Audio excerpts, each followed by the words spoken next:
Buckle up your pant legs and zip up your hats. It's time for Sounds About Light, a podcast about Kingdom Hearts. I'm Sam. And I'm Drew.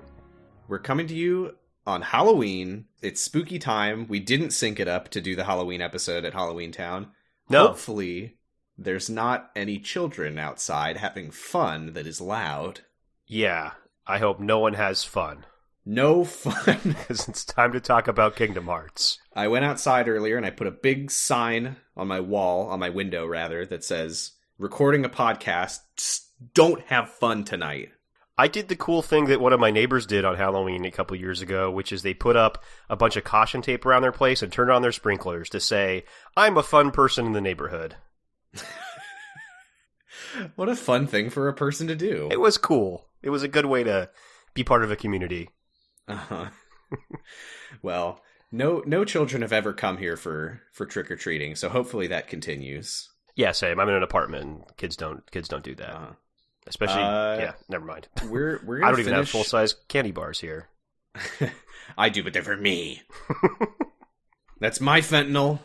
Right. My candy bars. Yeah, I mean, you put the fentanyl in the candy bar because that's how you want to do it. But yeah, then you definitely aren't going to give it to kids because it's your fucking fentanyl. Uh-huh. Yeah. Every Halloween, I buy a big pack of apples and pencil sharpeners, and then I hope no kids come because I want these for myself. That's right.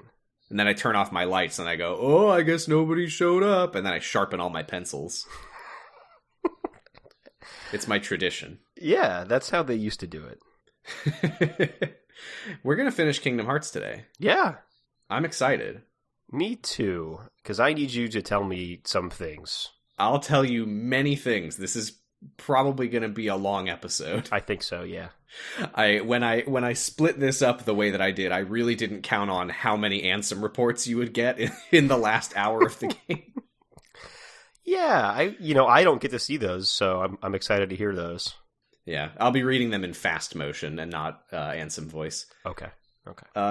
Yeah, so we go back to Traverse Town. We got Kairi here. Sora fills the Final Fantasy gang in on what happened, and Leon, oh my god, I felt like such an idiot here, because literally the first thing that happens... He just explains everything? Is that Leon explains all the shit...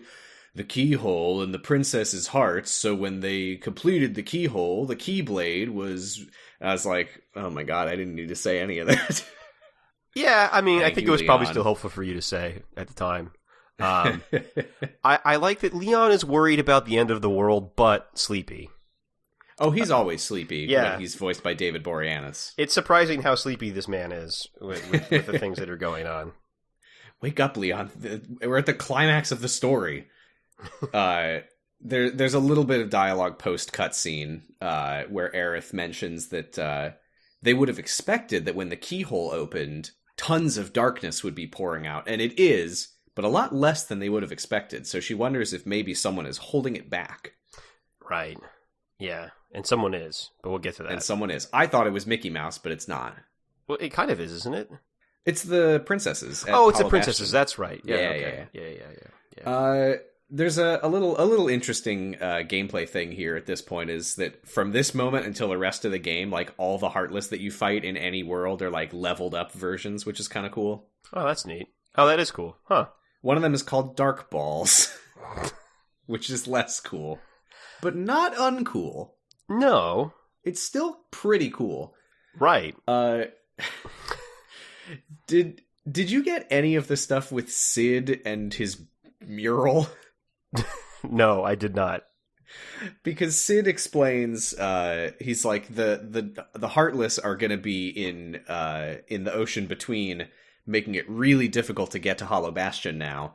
But I've got a backup secret gummy navigation block that's like a side path to Hollow Bastion that I planned to use at some point for us to all go home together. But it sounds like you need it more than I do. And he sends you to the underground waterway where there is a hallway that leads to a mural of a sunrise. And Sora looks at it and is like, huh, what a weird mural. And then it starts glowing and the nav block like pops out of it and it turns to a mural of a moon. Okay.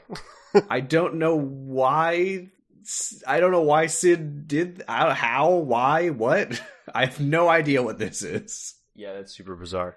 Just one of Sid's famous mural hobbies. Yeah. Yeah, Kairi and Sora get some one-on-one time after Donald and Goofy leave. They just kind of have a laugh about, like, I was looking for you this whole time and you were in my heart all along. Isn't that funny? It's like this whole adventure was just a silly waste of time. Yeah. I mean, he didn't have a way to get her out of there. No, he had no way of knowing. But this is basically what Donald said in the very beginning. He's like, yeah, come with us. You'll probably find... I don't know. Yeah, Donald was right. He was right. He's always right. Yeah, I have to say, I mean, we'll get into it, but I think it's kind of bullshit that Kairi doesn't get to go with Sora. Well, hold on to that feeling for all of the games that Kairi is in, because boy, does she not get enough to do. Yeah, I guess it sets up the very end of this game that she's not there with him, I suppose. Yeah. But then, yeah, I guess she doesn't get to do anything good about that. So that sucks. I truly, truly want to... The ending of the most recent game, Melody of Memory, really implied that she's going to have more to do in Kingdom Hearts 4. I fucking hope. Yeah. But we'll see. Yeah.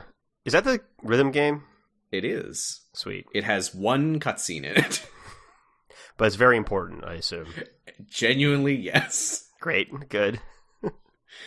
Stupid fucking series. Yeah, so they talk about Riku.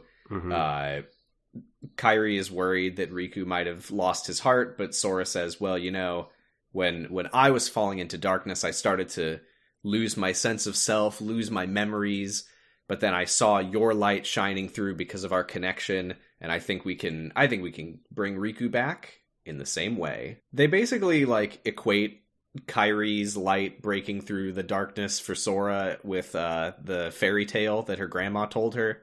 Yeah. Which seems like a bit of a stretch to me, but that's fine. It does. Yeah, I am starting to be like, am I supposed to take that fairy tale literally the way I did? Or is it just part of the truth or something? Well, I'll tell you this. I was editing last week's episode and listening to your Crackpot Corner, and I think when you mentioned Xanarkand, I got so distressed by the thought of having Final Fantasy X spoiled for me that I forgot to mention that everything you said, I was like, I think that's exactly what's going on. Okay, cool. Yeah, and my bad on the Xanarkand thing. I didn't realize you hadn't, actually played it before now. So it's fine. But yeah, I think that a lot of the stuff you said, maybe not exactly the way that it's going to work, but a lot of it sounded very right with what I understand of the lore. But we'll see. It's still ambiguous at this point. So crazy that you don't know yet. I know. I think I've mentioned before that I have an ongoing list of questions that I'm keeping, and whenever I get an answer to one, even if it's one that I already knew the answer to, I move it down to an answered section. And what I'm really looking for is what is going to be the oldest unanswered question that eventually gets an answer. I'm excited to see that list at some point, I guess, when I can fully comprehend the list. The list is just getting longer and longer. It's up to 28 questions now, and I've only answered 6 of them. Wow. All right. But it's useful. There are actually some answers here that I didn't know that we already had until we got them. So all right. I'm becoming smarter every day. Yeah, we'll solve this thing for sure. And then we will understand Kingdom Hearts by the end of this. And then we'll send Nomura our results. I'll send him a list of all the questions he hasn't answered yet, just to make sure he can keep track of this shit. Yeah, he never gets those, so it's good. Sir, you still haven't explained how Merlin got the book with Winnie the Pooh in it? So, yeah, this is where Kairi's like, all right, well, let's go to Hollow Bastion. And so, this part, I didn't like this part, especially in light of how much Kairi kind of gets sidelined, extremely gets sidelined in these games, where she's like, Sora, I was technically with you for the whole adventure, And Sora's like, no, that was different. Besides, you'd probably just get in my way. And she's like, ha ha ha ha ha. Yeah. Yeah, that sucked. Yeah, that sucked. You'd kind of be in my way. Okay. I was like, fuck you, Sora. But more like, really fuck you, Nomura. Nomura's the one making these choices, or his writers. Yeah. We can't just be like, well, Kairi agreed, and she also had a laugh, so... Right. That's definitely what they're trying to make you think, but yeah. Yeah. Kairi gives Sora the charm that she made at the start of the game out of Thalassa shells. Yep. And she makes him promise to return it. And this is where Sora gets a very important Keyblade called Oathkeeper. And I will talk about Oathkeeper in a bit, because there's another Keyblade that he's going to get that is sort of a pair with Oathkeeper. So we'll come back to that shortly. We get a hilarious Final Mix cutscene here. Right. Yes. This was, I'll say, of all the cutscenes that Final Mix added, this is the most you didn't have to explain this, Nomura. Mm-hmm. It's like Riku is walking along this road in the darkness, and he's like kind of regretting what he did. He's like, oh, I betrayed my friends. He wonders if he's dead. It looks like he starts to like fade away. Mm-hmm. But he kind of like pulls himself together and is like, I can't without seeing my friends again. And then he hears a voice that we don't hear, because we don't hear any of these voices in these cutscenes, and it's Mickey Mouse. Yeah. And Mickey says, he basically is like, so Riku, here's what's going on. I've got a Keyblade that is from the realm of darkness. So what I'm going to do is we're going to close this door. And the way that the door works is that it needs one Keyblade of light and one Keyblade of darkness. So we're going to close it from the inside, and your friends are going to close it from the outside, and then we'll be all set. Yeah. None of this needed to be here. And I don't think you don't technically know it's Mickey yet, but it's pretty clear it's Mickey. Yeah.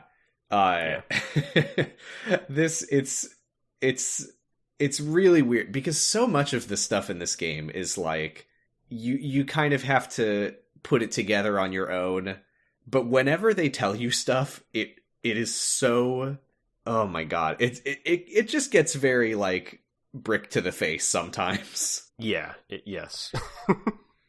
Yeah. I mean, I think it's so hard. I think in video games, I think sometimes you get your story across. So I don't know, but yeah, it sometimes it's just weird, the stuff that they choose to really, really hit you over the face with, and the stuff they just choose not to tell you at all. Right, because at the end of the game, what's going to happen is that Riku and Mickey close the door from the inside, and Sora and friends close the door from the outside, and that's literally exactly what Mickey tells us here is going to happen. So I really don't see why it needed to be said at all, but they did add it. Yeah, I guess. Here's something I learned about Final Mix, by the way, because I totally forgot. Final Mix, I have played it through the like remastered collection. Right. I totally forgot that Final Mix was a Japan-only release for the longest time. It came out the same year as Kingdom Hearts did in the first place, and the main thing about it, besides these new cutscenes, was that it was a Japanese version of the game with the English voice acting. That was the reason that they made this. Weird. Yeah, very strange. People want that? I guess. I don't know if the English like Disney voices are iconic in the in Japan, maybe. I don't know. I mean, they are celebrities, like actually they're not like video game voice actors, so maybe. That's true. All of the Japanese gamers wanted to hear Lance Bass from NSYNC. Maybe. I have no idea. Maybe Lance Bass is huge in Japan. Yeah, so the one thing that I did like about this cutscene that I did think was a nice little addition is Riku is, of course, very, very sad at his follies and his regrets. But Mickey basically says, like, I don't know if I would be able to close the door just by myself, so I think it might have been fate that brought you here, that brought us together, which I think that's nice for Riku to hear. Yeah, that was neat. I like that. Oh, actually, no. There's a little bit at the end too that I liked, where Riku like wonders if Sora and Kairi are okay, and Mickey's like, if you think you can feel your connection with them in your heart, you should know the answer already. And he just Riku like kind of thinks for a moment and then smiles, it's nice. Yeah. It's nice to see that Riku, having become unpossessed, is like not not still an asshole. Mm-hmm. Yeah. I think that's a good change. Yeah. Yeah, I think the next thing that happens is we go back to Hollow Bastion with the gummy from Sid. Beast tells them that all the princesses they seem to want to stay in the castle for some reason, which will turn out to be because they're using their light heart powers to like hold back the darkness. Right. Yeah. We go to the library. I like that of all the princesses, Belle is just like kind of planted in the library. Like, I don't know if you would have gotten this actually, but when you talk to Belle in the library, she's like, I'm looking through all the books to see if we can find anything about how to fight the darkness, which it's nice that Belle is in character. Yeah, she loves libraries. Here she is. Especially considering that Cinderella has like a fucking forsooth ass line here somewhere. I can't. Where did I write it down? Oh yeah, I'm skipping ahead a little bit, but Sora tells the princesses that he's gonna go defeat Ansem, and Cinderella goes, "A worthy answer, Keyblade Master." Which is not really how I think of Cinderella talking. I don't think of Cinderella talking. She mostly talks to her pet rat who can talk. Yeah. Yeah, what happens here? So they go back to talk to the princesses. This is where I made a note here. You can talk to all the princesses, but Cinderella and Snow White specifically refer to Sora as Keyblade Master, which is interesting because they were kidnapped before any of this happened, and they wouldn't have woken up until after he left. But why do they know about the Keyblade? Yeah, because not everyone seems to. Interesting. Yeah. I love this line. This line from Aurora, Sleeping Beauty. I don't know if people call her Aurora. That's her name. In my mind, she's Sleeping Beauty, but they call her Aurora in this. Yeah. Anyway, where she says like, the evil man Ansem is gone. He was swallowed by the keyhole, but he had a smile on his face as it happened. Yeah, I did like that. Yeah, he's a very twisted man. Yeah. Yeah. Again, I was just sad though for this whole part that Ariel wasn't here in like a bathtub that they had to drag into the chapel for her. Yeah. Okay. Yeah. Before I get to Keyblade lore, I'm getting ahead of myself. There's one more thing that I want to note, and this is one of those things that I have no idea if there's lore behind this that is important, but when you go into the Grand Hall, which is where the keyhole is, there's this hallway, and it's where there's like 2 rows of 3 pods each, which is where the princesses were when they were in like stasis. Right, yes.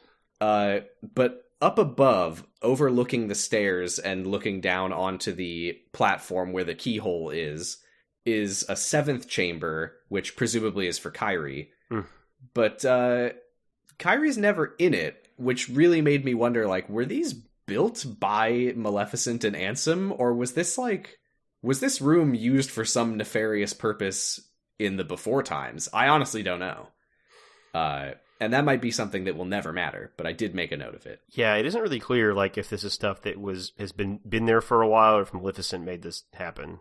Yeah, I think I've said this before, but I'm dying to get some modern Kingdom Hearts Hollow Bastion lore. Yeah. But in front of Kairi's pod is a chest, and it is a chest that contains a new Keyblade called Oblivion, which is the pair with Oathkeeper that I mentioned. So here's a little lore about them, because they're very important Keyblades. Oathkeeper and Oblivion, their respective like little keychain tokens are Kairi's charm and a black version of Sora's little crown necklace, which I have to assume is sort of a representation of the idea that Riku is kind of a dark equivalent of Sora, because these Keyblades represent Kairi and Riku. Their handles are shaped like angel wings and bat wings for Riku. But something I think is a really cool little detail is the sort of teeth of the key. For Oathkeeper, it is the kanji for Hikari, which means light. And for Oblivion, it's the kanji of Yami, which means darkness. So yeah, they're the light and the dark, the Kairi and the Riku. They also kind of represent, though, life and death, because Oblivion in this case refers not to like destruction and like the end of the world, but to like forgetting. The Japanese name is passing memories of this Keyblade, and it's got like this chain running from handle to tip, and if the chain, of course, represents memories in Kingdom Hearts. We know this. Right. Not to mention, like, death and forgetting are very closely tied to each other in Kingdom Hearts. When Sora was fading into the darkness, he felt like he was forgetting his friends. Yeah. So yeah, their Oathkeeper is sort of representative of Sora remembering a promise to Kairi, while Oblivion represents Sora forgetting life, death, light, dark, etc., etc. I think it's a very cool little thematic pairing of Keyblades. Also, they just look pretty dope.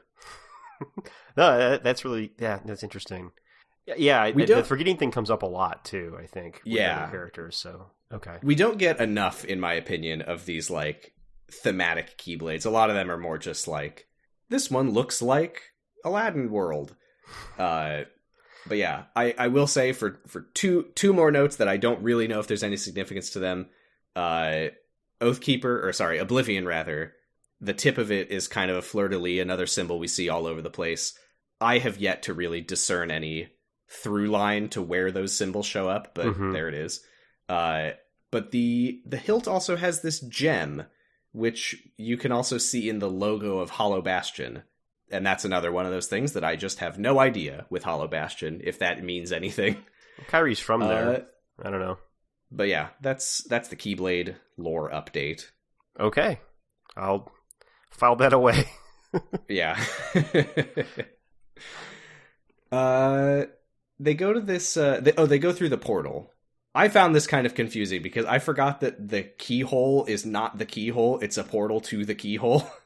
Yeah, I didn't realize that until this happened. Very weird shit.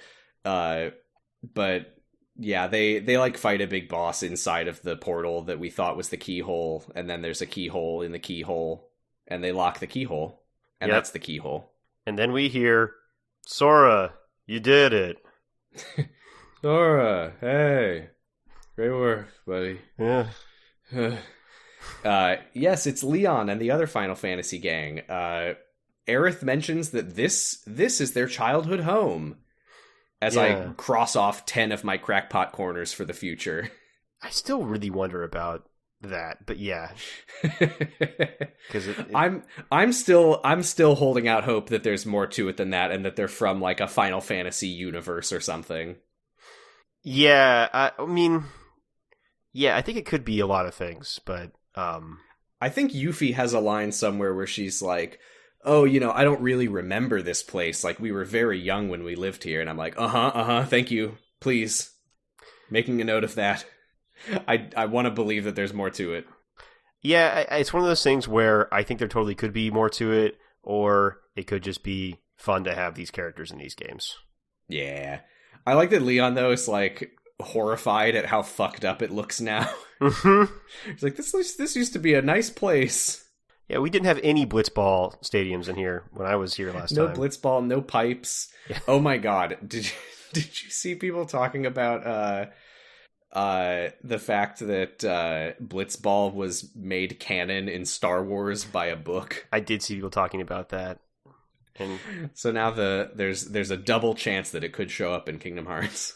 Yeah, absolutely. I want to see Darth Vader play blitzball against Babu Freak. Move over, Fortnite. There's a new bullshit in town. Yeah, I'll finally be a whale for some game. Oh, God.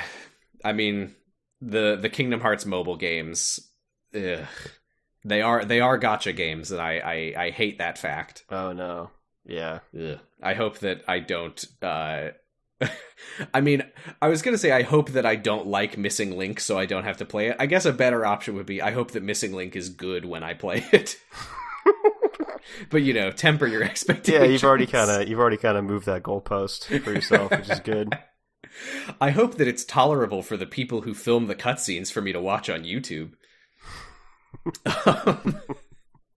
Anyway, Aerith mentions something that is going to be a very big part of the late game of Kingdom Hearts 1, and I think it's also pretty fucking stupid, which is how certain everyone is, and they will turn out to be correct, that once they beat Ansem, that will just, like, flip a switch that solves all the problems. Yeah, and I was like, why would that do anything? I don't know. I honestly don't think there's any real reason for it, to be perfectly honest. That's one of my notes. I'm like, why would that restore everything? That doesn't make any sense to me. And I guess I'm glad that doesn't. So, there's some stuff that comes up eventually about, like, what happens when you destroy a Heartless. So, maybe the idea is that they go to the place where all the destroyed worlds are, and they, like, beat a big Heartless that is a boat there, and it releases all the hearts of the worlds, I guess. That's the most sense I can make of it. I don't know if that's what they were going for, or if it was just pure, once you beat the boss, the game will be solved. Yeah, but there's another step, so I wasn't really sure if that had done what they needed it to do. Yeah, I don't know. If there is an explanation for why this works, it's pretty messy and unclear, but it will, so that's good. Yeah, Yuffie establishes here that once all the worlds get restored, everyone's just gonna sort of poof back to where they came from. All the barriers are gonna come back up, so they won't be able to travel around in their gummy ship anymore, and they might never see each other again. Yeah. But Leon delivers a line that his voice actor does not do a great job with. Even if we never meet again, we'll never forget each other. He's kind of Thanks, Leon. Yeah. It's kind of crazy that he just got to do that, and they were like, "Yep, it's weird. Ship it." He's not great. Mm-hmm. I think he's got to be the worst voice actor in the game. Sorry, David. I mean, he probably knew what he was doing. He's like, no, it's a stylistic choice. I love at this point. I think I said that they locked the keyhole. They actually didn't. Leon, like, calls them out of the portal before they get around to it. And now, at this point in the cutscene, Donald and Goofy are standing next to the keyhole like, Sora! Yeah, that was really goofy. Can we get this already? And they do. Yeah. The princesses tell them that the darkness in the castle is starting to fade, but they can feel a new darkness forming somewhere else, way out in space. Oh, this is where Cinderella says, "A worthy answer, Keyblade Master," and I said, "Okay, thank you." Oh boy. Well, okay. This is the next thing that happens is that on your way out, if you as the player choose to speak to Aerith in the library, she just gives you 4 Ansem reports. I guess that's some cut content stuff. Yeah, maybe they were like, and you'll get this one. But no, because they all like come before something else that you got in a way that I think they were supposed to be found here. I don't know. Whatever the case, here they come. I'm gonna read them quickly and not do the voice. Here we go. Okay. Ansem report number 2. It is my duty to expose what this darkness really is. I shall conduct the following experiments. 1. Extract the darkness from a person's heart. 2. Cultivate darkness in a pure heart. 3. Suppress and amplify the darkness within. The experiments caused the test subjects' hearts to collapse, including those of the most stalwart. How fragile our hearts are. My treatment produced no signs of recovery. I confined those who had completely lost their hearts beneath the castle. Sometime later, I went below and was greeted by the strangest sight. Creatures that seemed born of darkness. What are they? Are they truly sentient beings? Could they be the shadows of those who lost their hearts in my experiments? This one? I love this one because I think the second report that we ever get is Ansem Report 3, which is right after this. Yeah. Where he's like, man, what is with all these weird dark things underneath the castle? And I had forgotten this, so I actually wrote down in my list of questions, like, why are there so many Heartless underneath Hollow Bastion? Where did they all come from? And then the reveal all the way at the end of the game that's like, oh, he made them by experimenting on presumably kidnapped test subjects. Yeah, it's like, you should know, my dude. You did it. It's so fucked. And when you like reread the one that comes after it, it just shows you how fucking removed he is from the horrors that he's inflicting on people. It's so messed up. I love this. Yeah, maybe we weren't wrong about Mickey being fucking Joe Rogan, because I don't know why he's hanging out with this dude. That's what I'm saying. He's platforming darkness intellectuals. Oh, no. Oh, yeah, thank you to Sauce, by the way, for the incredible Joe Rodent fan art. Yeah, it's very good. Next Ansem Report. This is Ansem Report 4. This is after the one where he says, I'll call the heartless things heartless. The heartless appear in groups and are multiplying rapidly. I've provided them both living and non-living samples.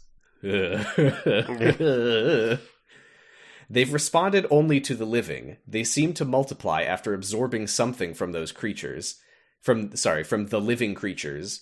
Their prey vanishes without a trace. I believe the heartless are taking hearts. They are born from those who've lost their hearts and thrive on hearts seized from others.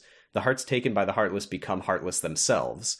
Though I lack proof, I am confident in this hypothesis. I must also study their behavioral principles. Though they lack emotions, they do seem to have some intelligence. How to communicate with them? It's just occurred to me, could they be the darkness in people's hearts? Nasty. Nasty, Yeah. nasty, nasty. Yeah, bad dude. I mean, I would say the least horrifying explanation here is that he's giving them, like, mushrooms, which become the mushroom-shaped heartless. Yeah, I mean, he says living... More likely, though, he's feeding them people. Yeah, or mice or something weird. Yeah. This next report is number 6, which is right after he opens the door and sees the heart of the world. A massive core of energy lay beyond the door sought by the Heartless. It may be the ultimate goal of the Heartless. But what is that energy? I've devised a hypothesis based upon my observations of the Heartless. The Heartless feed on others' hearts, and they yearn for that energy core.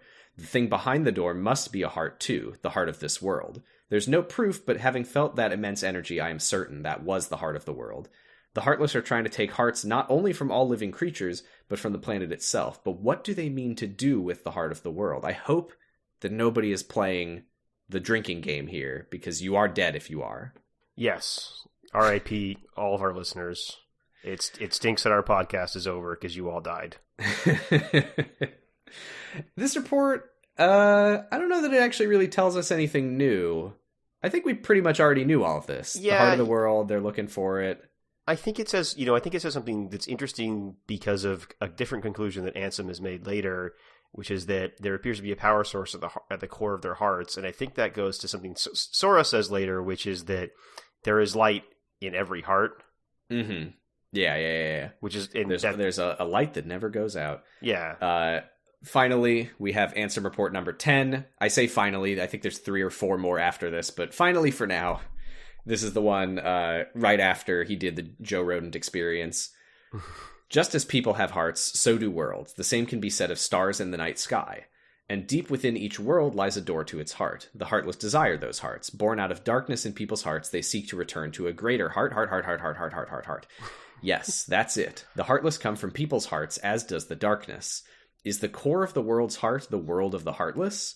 I will pursue the answer there and become all-knowing. Good goal. My path is set. I shall seek out the wielder of the Keyblade and the princesses. My body is too frail for such a journey, but I must do this. I will cast it off and plunge into the depths of darkness. Wow. This is an interesting one because this is a reveal here. Ansem is a heartless. Yeah. We did not meet him as a human being. The brown cloaked man is actually Ansem's heartless. Right. Presumably he's wearing that cloak because he looks all fucked up. Yeah, because he's a little bug in there. He's a little bug, or maybe a small boat. Oh man. You keep saying, yeah. That's the Ansem report. I think most of these are pretty interesting. The one where he talks about the hearts of worlds, I think, could be cut. We already knew all that shit, but you know what? I'll actually take that back because he's learning stuff, and that's important for his journey. Yeah, I mean, I think it reveals a lot about what's going on, so I think it's good to have. Yeah, I like this. After you leave this conversation, or after you get the Ansem reports rather, and you go back to talking to Aerith. I like that she says this whole time they all assumed that Ansem died trying to save people in Hollow Bastion when the Heartless showed up. Right. That's a rough reveal for them. Yeah, that is actually really messed up. Like, not only did our dear leader actually cause this whole thing that we thought was maleficent, it turns out that he was experimenting on people from our town all along. Yeah. He's a fucked up guy. Yeah, not a good dude. But oh no! Bad news, everybody. This is where, in my notes, I decided to put all of the secret bosses who also drop Ansem reports. Yeah. Would it make sense to push this off? No, I don't think it would. I think we gotta do them all. Okay, cool. Here we go. The first secret boss is... Or I guess it's not a secret boss, it's an optional boss, is Hades. If you do the Hades Cup at the Colosseum... Actually, this is a really weird little moment, is that after you beat Hades in the boss fight, he gets, like, ejected out of the Colosseum into the shadows where you can't see him, and he says, "Oh, hey, back off, kid," and then you just hear, like, sounds of Hades getting the shit kicked out of him. Was that the Titans, or is that Hercules? I don't think anyone really knows. I thought it was going to turn out to be Cloud, but you never do find out. It could be Cloud, it could be Hercules. Cloud. Yeah. It doesn't matter, but it is funny to hear him get beat up off screen. Yeah.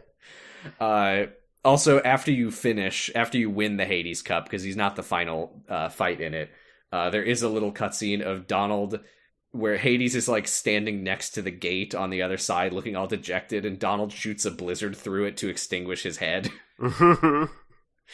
That's just pretty good. Yeah. Yeah. Some weird stuff here. Boy, is there. I really thought Sora was going to kill that tiny ice titan. He was going to stomp on it. I don't know if I saw the Ice Titan. I must have skipped over it by mistake.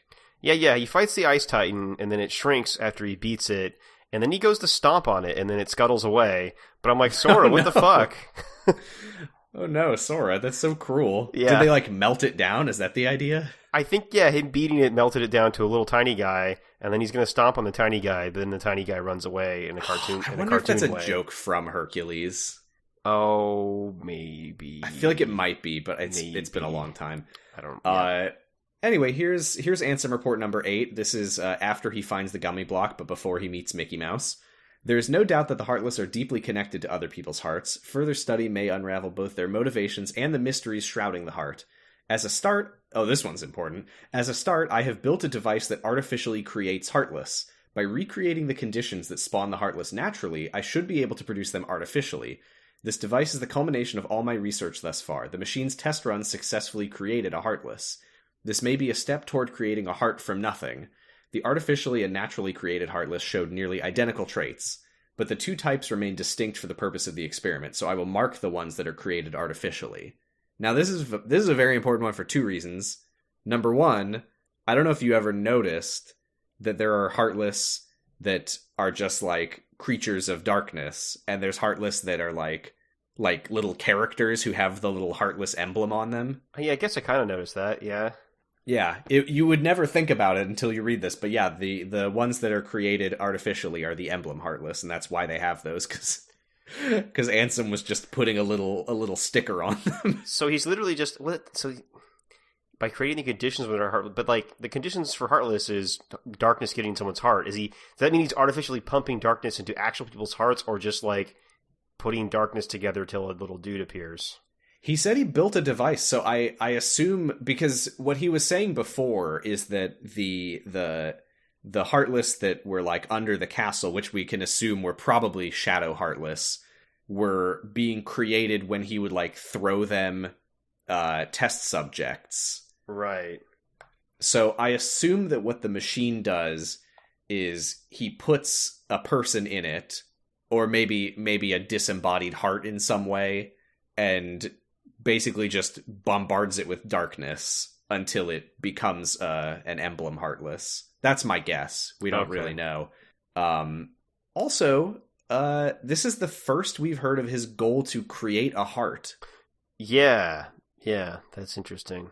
I have a theory about why he would want it, which I guess I can say. My theory is at this point, he hasn't made the decision to become a Heartless, but he's started thinking about it. Yeah. Which makes me wonder if he wanted to create a heart so that he could go back afterwards. Oh, maybe. Yeah. That's just a guess. I don't actually know the answer to this, but yeah, very, very interesting that was a goal that he had. That is interesting. The next battle that we have is the one in Agrabah that I think you would have seen the very beginning of it. Is that, I mean, there's also Sephiroth. Is that not the... Oh, I put Sephiroth at the end because of the Ansem report that we get. Oh, okie dokie. Yeah. Yes, I saw the Agrabah one, which is a mech. It is a mech. It's a mech with a snake head. Is that supposed to be like Jafar's Heartless or something? Oh, that's interesting. There is absolutely no lore behind this. Just okay. Well, there is one very important note about this Heartless, which is that its name is Kurt Zisa because of a kid who won a contest. Okay. Hi, Kurt. Yeah, this is a Heartless that I tried to fight once when I was younger, and it just completely, severely dumpstered me. And I was like, you know what? I don't think I need to 100% this game. I'm just going to go beat the game. Yeah. This is... Ooh, I did... Oh, no. Okay, I did write which one this is. This is Ansem Report 11, so this is the one right after he decides to become a Heartless. Okay. Opening the door to a world's heart causes its walls to crumble. These fragments are seen as shooting stars. This explains why these gummy blocks can travel freely to other worlds. Bet you didn't think that we would have 3 Ansem reports about gummy blocks. It's shocking. I know the catalyst of this collapse, the appearance of the Heartless. However, it will take time to search out the world's doors and retrieve each heart. Furthermore, the doors can be locked using a keyblade, making the heart forever unattainable. I must take action before the wielder of the key appears in this world. If the princesses and the Keyblade are connected, they should resonate. I've chosen a girl. I don't know if she holds the princess's powers, but I will find out. She may lead me to the Keybearer. I shall set her free and observe. Is that Kairi? Yes, that is Kairi. Kairi was at Hollow Bastion when she was a child. Ansem used to be the leader of Hollow Bastion. He picked Kairi, and he is the one who sent her to the Destiny Islands. Wow. Although it sounds like he didn't know where he was sending her. He just knew that sending her somewhere, she would probably be drawn to a Keyblade wielder because of the connection between the princesses and the Keyblade. And that would perhaps... I actually don't really know what his goal was here. To set Sora on the path to becoming a problem for him? I actually don't really know what the logic was. Seems like he just wanted to know where Sora was. Yeah, I mean, maybe... Because he says, I must take action before the wielder of the key appears in this world. I guess it's like... If it's just an unknown factor, then I can't prepare for it. Yeah. But if I get the Keyblade wielder on the path to fight me, then I will at least know what's going on and I can stop him. I think that might be it. That's my best guess. Yeah. I should also mention 11, 12, and 13 are all final mix, so these were not in the game originally. So these are all things that Nomura added once he knew he was getting sequels. Got it. Okay. Yeah, okay, so the next one is the one you get after beating Sephiroth. Sephiroth is inexplicably and very poorly voiced by Lance Bass from NSYNC. I don't know if you got any of his voice. It's quite terrible. I don't think I did. I think he just looks cool. Yeah, because there's a little cutscene with Cloud, right, that he has, but I don't think they speak in it at all. No, yeah, he has like a fun fight with Cloud, but I don't... Yeah, you just get a little bit when he's fighting Sora of being like... I will beat you. I shall lead you to the promised land. A Keyblade. Descend, heartless angel. I do. Have you beaten Final Fantasy VII? No. No. Okay. Well, anyone who... I actually haven't either, but I do know what this is. Anyone who knows this will know it. After you beat Sephiroth, you get a Keyblade that is shaped like his sword, the Masamune, but the like key teeth tip is a big meteor. Oh, I get that. Really something. Yeah, Cloud just like walks in and like stares him down, and then they like fly away like Dragon Ball Z, and it just fades to white. Very, very weird little like, we will not explain what happens here. Yeah, I only had 2 notes for this part, which was Kingdom Heart would be better with like a real parry. I mean, True. I know you can kind of parry, but I'd like a good one. And yeah, you get that in 3 for sure. I don't remember when they introduced it, but I know you have it in 3. Okay. And then I just wrote Cloud and Sephiroth, badass. Yeah, they're literally like Dragon Ball Z sparking with electricity as they like hover into the air. Yeah, they just fly. They just fly. I mean, they do have wings. Yeah. They got 2 wings between the 2 of them. Yeah. Next Ansem report is number 12, following up directly on the last one. Ooh, this one's creepy. I think this one gets the voice because it's really creepy. Here we go. The body is gone. The heart should have returned to the heartless, and yet nothing. This one is unlike any other. Its memories remain, and it has yet to take the form of a heartless. A close eye must be kept on the situation. Much is still unknown. To get to the realm of darkness, one must go through the doors of Kingdom Hearts, the place where the world's hearts connect. Beyond this world is a place in which darkness reigns. Details shall be archived in a separate report. Stupid. There are many worlds in existence, some of which we know nothing about. The world in which we live, the realm of darkness, the realm of light, and the world in between, wherein lies true nirvana. Oh. He's done the thing. So is he talking about himself? He's become a monster. What's that? Is he talking about himself when he's talking about the heart having memories and stuff? Yes, he is in a very weird, creepy way, like, writing about his new form in, like, this weird, very, like, removed from it mentally. Very creepy. That's interesting. It brings up the concept of nirvana here, honestly, too. Yeah, I've never really thought about that line. Well, I don't really know what he is seeking. I mean, he literally calls himself the Seeker of Darkness. Well, just if enlightenment and darkenment. I'm not the best expert on religions. I'm sure Chai will correct me if I'm wrong, but I think Oblivion is sort of one of the goals of Buddhism in some ways. And I'm wondering if he is actually seeking like annihilation by merging light and dark. That is very interesting. I don't know. I don't really know his motivations at this stage.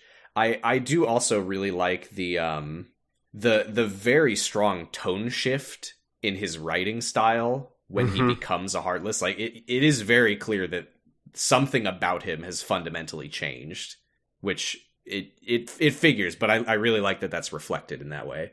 Wow. Yeah, it's good. We got one final report, thank God. And this one comes with a very interesting boss fight, because this is where Sora... We go back to Hollow Bastion for this one. We are in the same tower area where they fought Maleficent, and we meet a man in an iconic black coat. Yes. And as is traditional for something like this, he does not have voice acting. It's just text on the screen. And he walks right through Sora, and as he passes through him, Sora experiences like this sort of stream of like dialogue flashbacks between himself, Riku, and Kairi. Yeah.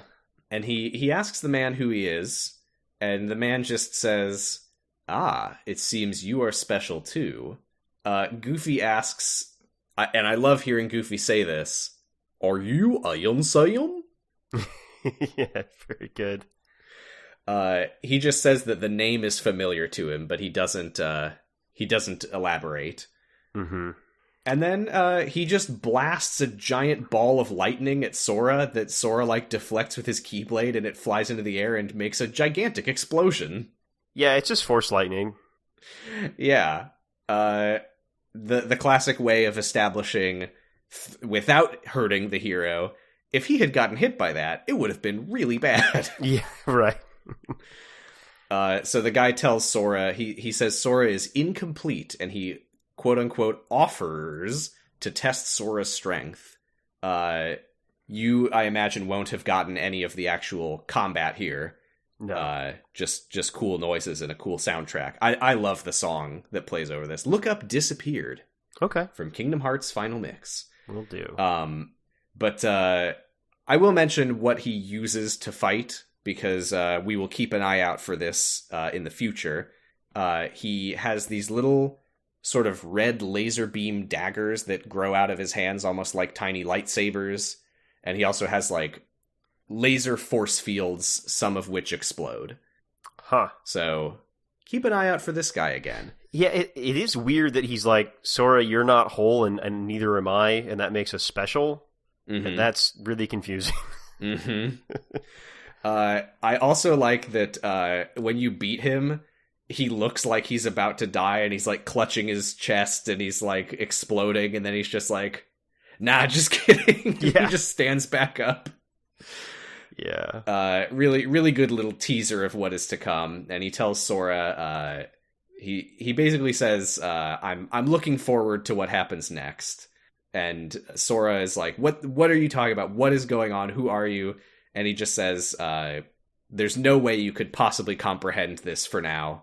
But don't worry, we'll meet again. And the last thing he says as he vanishes is that he is but a mere shell. Yeah. And then he drops Ansem Report 13. Here you go, Sora. Last one.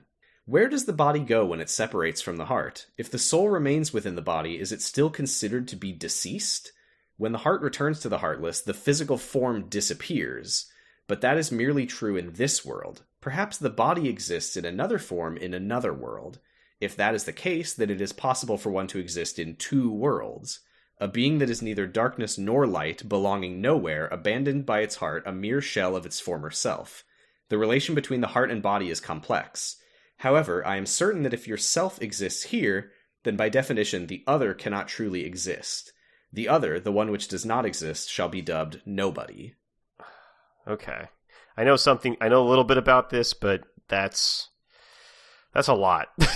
It is a lot. We're gonna get to it very, very soon, obviously. Mm-hmm. But yeah, do you have any guesses of who we just fought?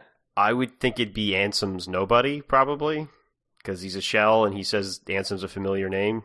That's right. Oops, I spoiled it.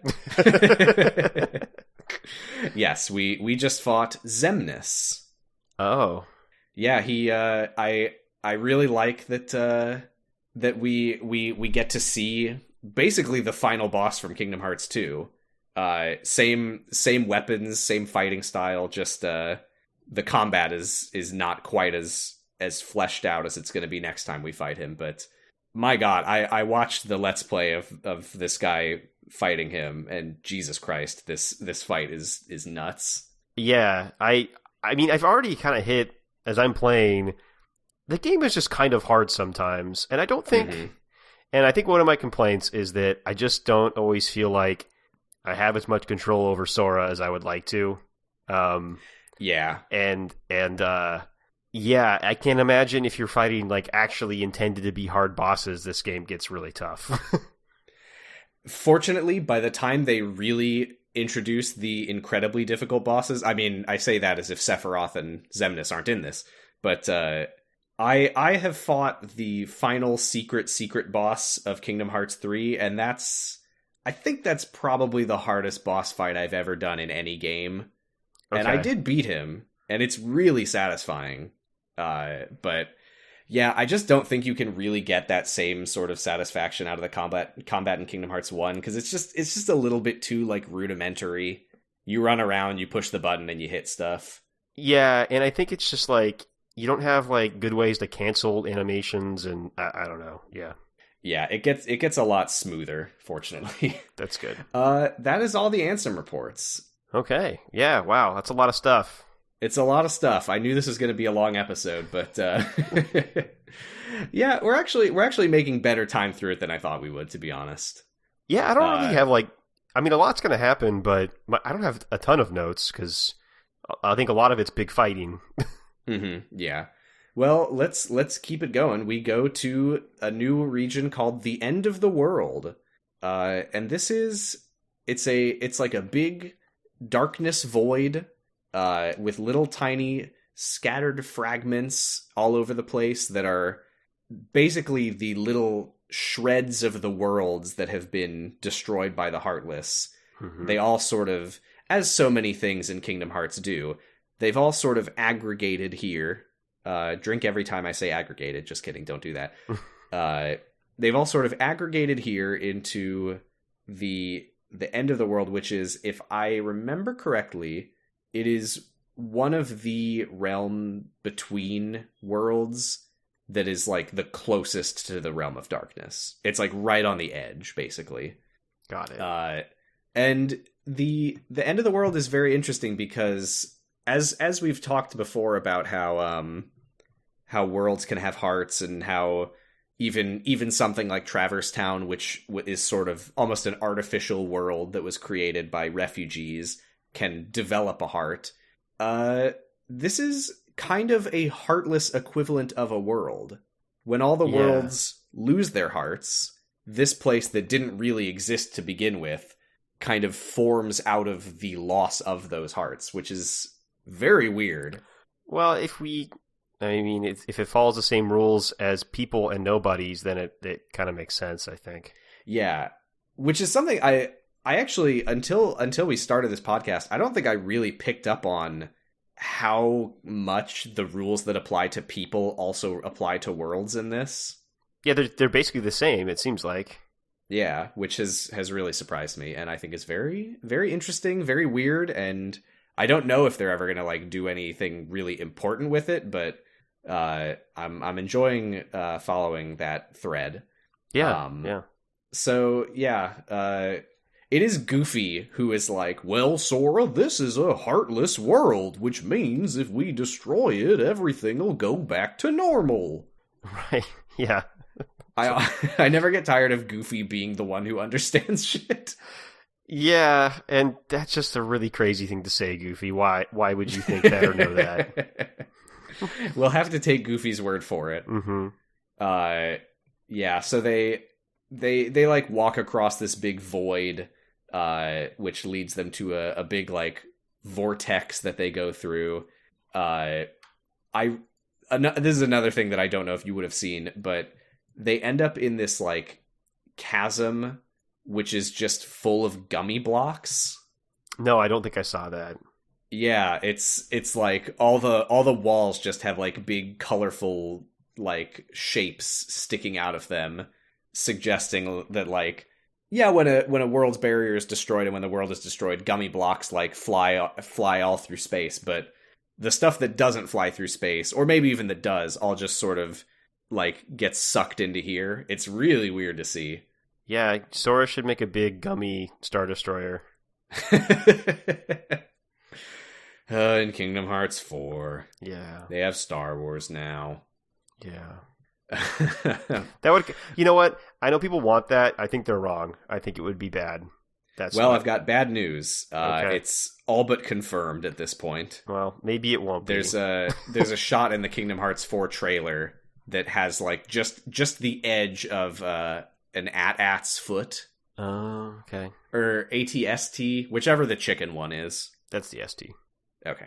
S for small. I'm the Wikipedia guy, so I know what I'm talking about. I always, hey, maybe you can, I'm going to take this up with you because you just said that you're Wikipedia. Mm-hmm. I always hated that it's AT-ATs and ATSTs. That's fucking stupid. Why did they do that? Explain yourself. Assault Trooper Attack Transport, I think. And then Assault, or not, it's Assault something, and then like Scout Transport or something like that. I think that's what it is. It stands for stuff. I just think they should have made them said in the same way. Oh, well, I think you're supposed to say AT-AT, but yeah, I don't know. Oh, okay, never Maybe mind. people just- You would know. You would know. Yeah.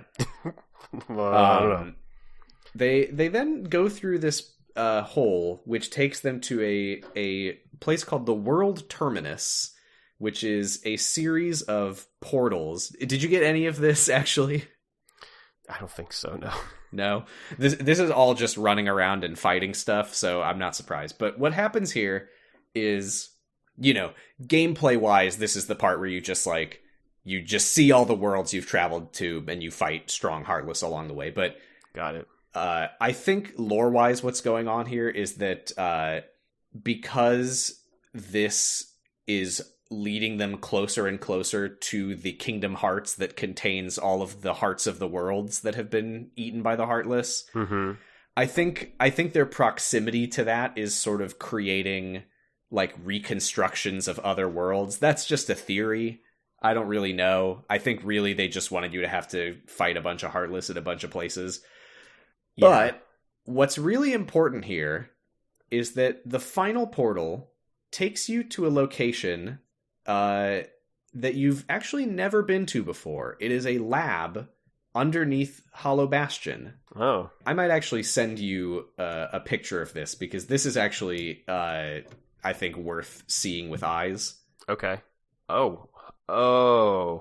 Weird. So yeah, they find this lab, which has this big machine with... It's kind of hard to tell in this screenshot, but there's 5 sort of pods, each of which has a shape on it, kind of like the Heartless emblem. Right. This is And- so the artificial heart machine, probably? Heartless machine?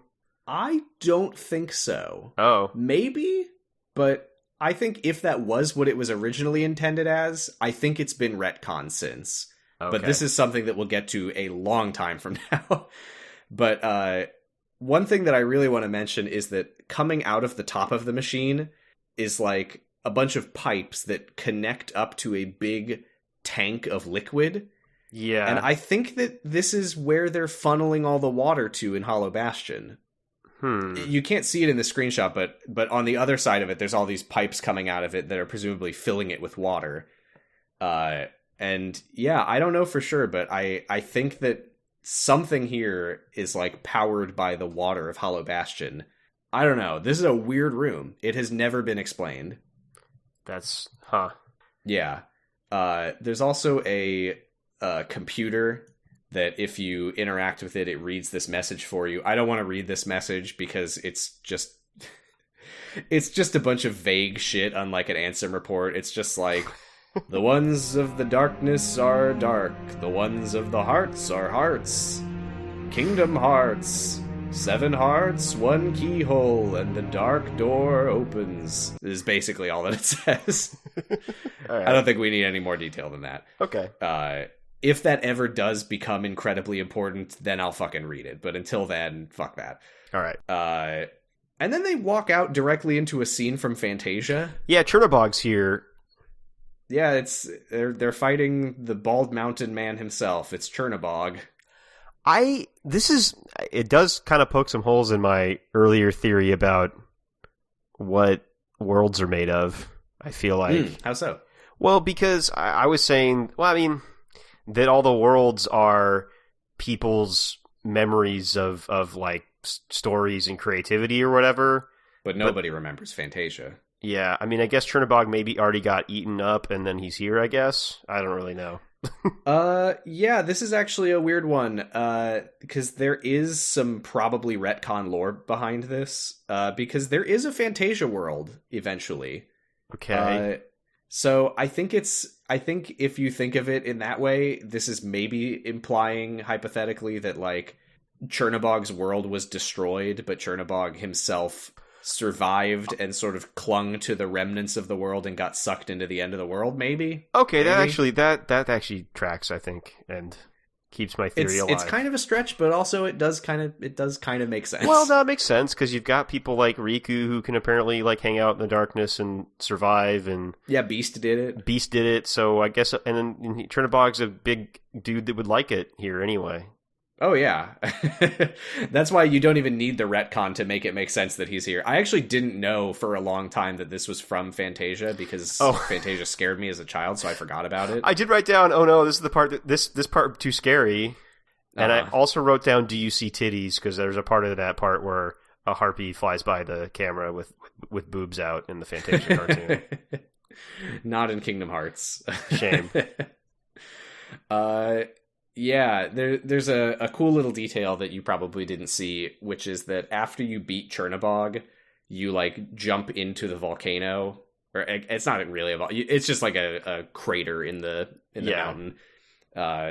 And you go inside and you walk through this series of little tunnels that have stuff like sticking out of the walls that all like correlate with some of the worlds that you know have been destroyed. There's like the Seven Dwarves like cabin or cottage is you see like the front door and like they're like mine shaft, and I think you see a little bit of Beast's castle and stuff like that. Okay, that's neat. Yeah. Just a fun little detail here. Yeah. And then finally they end up in this little cave with these little fountains. It's like sort of if that last series of tunnels was like a scary dark ride at Disneyland, this is them like leaving into the gift shop, where there's just like a little save point and literally just like some fountains to chill you out. That's nice. That's thoughtful. And Sora gets another telepathic communication from Mickey Mouse, who says, "Don't worry, Sora, you're epic." But what's he really say? He basically just reminds you of what he said at the start of the game, which is that you're gonna open the door to light, you're the one. And also he does, not in these exact words, but he does tell you that this is the point of no return at the end of the video game. He's like, make sure you're ready to go through that door with all your items and such, because this is the last chance you'll have to go anywhere else. Yeah, do you want to go on the suicide mission? Oh, go on then. Yeah, they walk through the door and they find themselves on the Destiny Islands, but everything's just like a little off. Like the waterfall and the pond are all dried up. Everywhere Sora walks, his footsteps leave these weird little purple glittery clouds behind. And also nobody's here. Nobody's playing blitzball and jump rope. Yeah. Nobody's racing 100 times. No. Only one for me. So they go to the cave, but before they go in, Ansem repeats what he said to Sora at the start of the game. The world's been connected, you don't know shit, you're an idiot, etc., etc. Yeah. And then the island just kind of starts like breaking apart in a really creepy way. Yeah, and like turning into something else. Yeah, because like little pieces of the island are like vanishing into thin air. But my favorite part of it is how almost like the space itself in the air like starts to split open. Yeah, there's just like weird like purple shapes forming in the air. Very, very weird. Yeah, it's cool. I think I like how it looks. Yeah. And D-mode Riku is here. Yeah, I know. Yeah, I was excited for some more D. He gives Sora this big fucking speech. This island is a prison to a heart seeking freedom, which is why Riku opened his heart to darkness, because he wanted to leave so bad. Yeah, and I was like, whoa, so wanting to leave your shitty hometown creates darkness that will eventually destroy it? It's like, whoa, my bad, my hometown. Well, I think that's more Riku, because, it didn't happen to Sora and Kairi.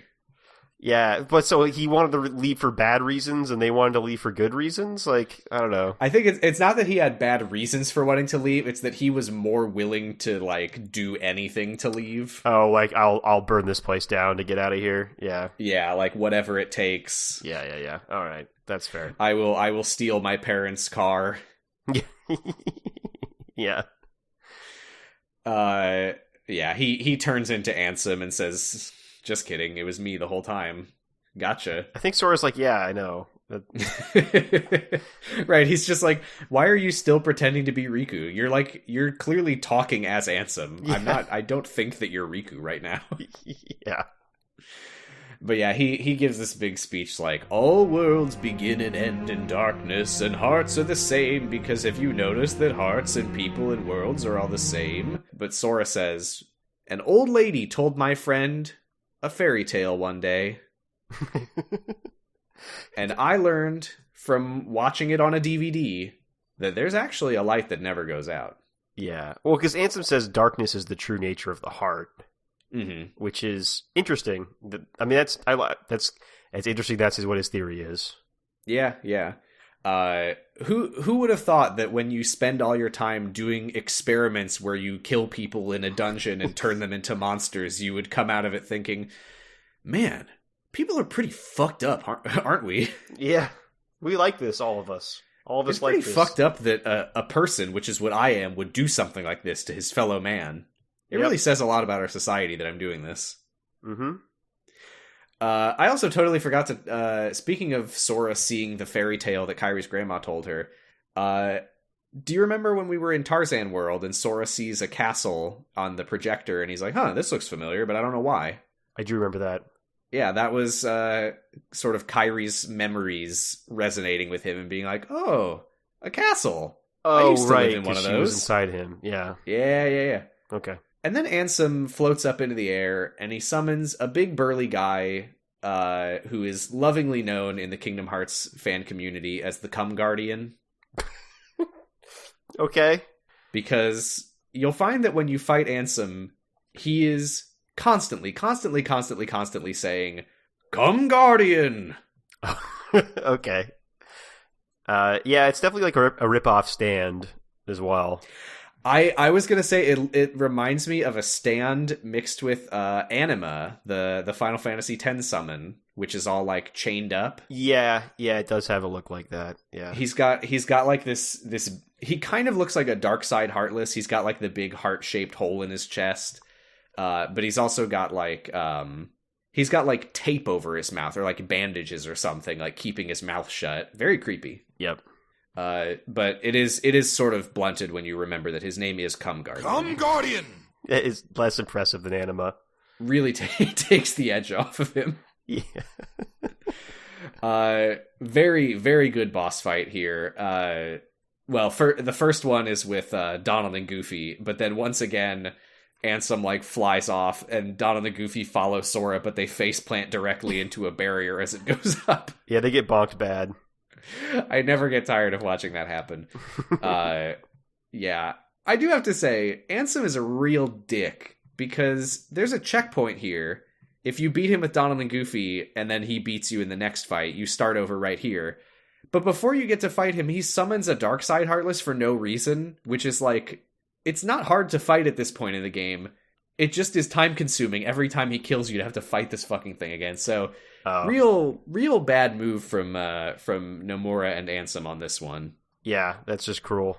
It's not even like to wear you down. It's just to make you bored.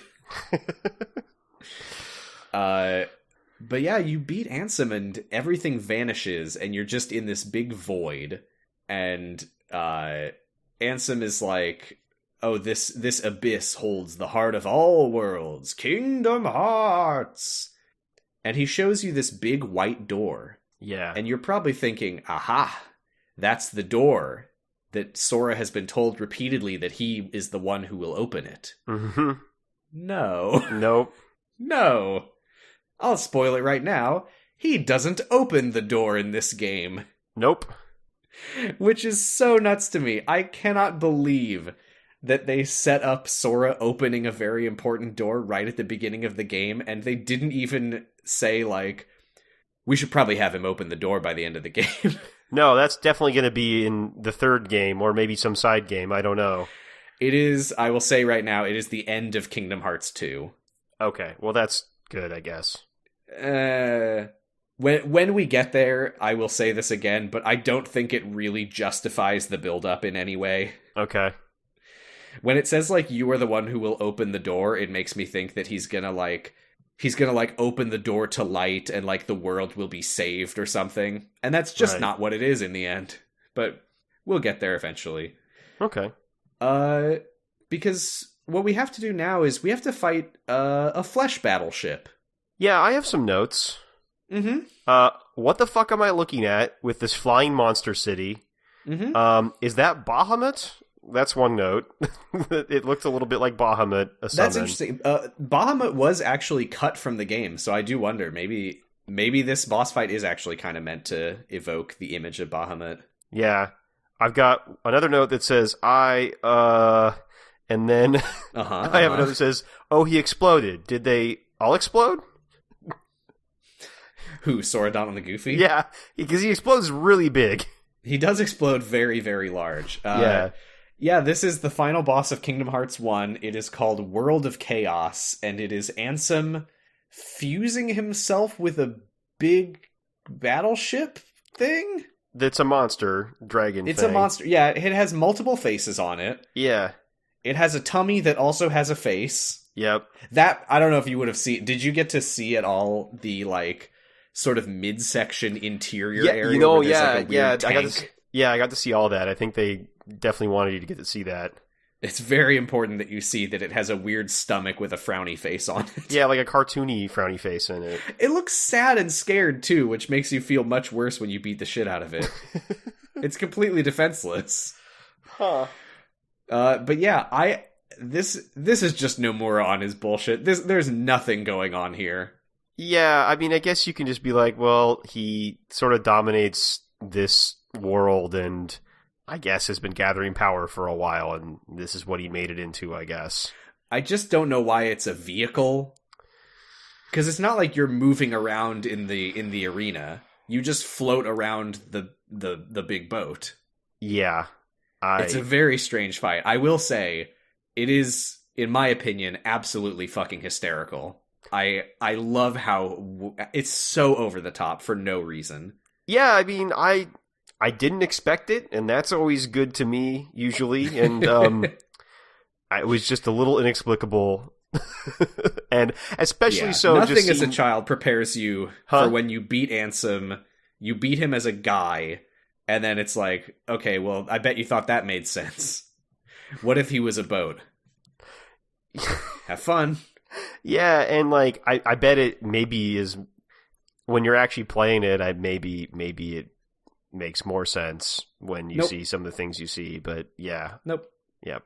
It's a very cool fight though. I like because it like takes Donald and Goofy away from you, and you have to do a certain amount of damage to get him to like go into recovery mode, at which point you go into these really like darker than anything we've ever seen, literally in terms of like lighting. Like you can't see shit, and you have to fight some Heartless to rescue Donald and Goofy. Is a fun little mechanic. Then you punch it in its sad little stomach for a while.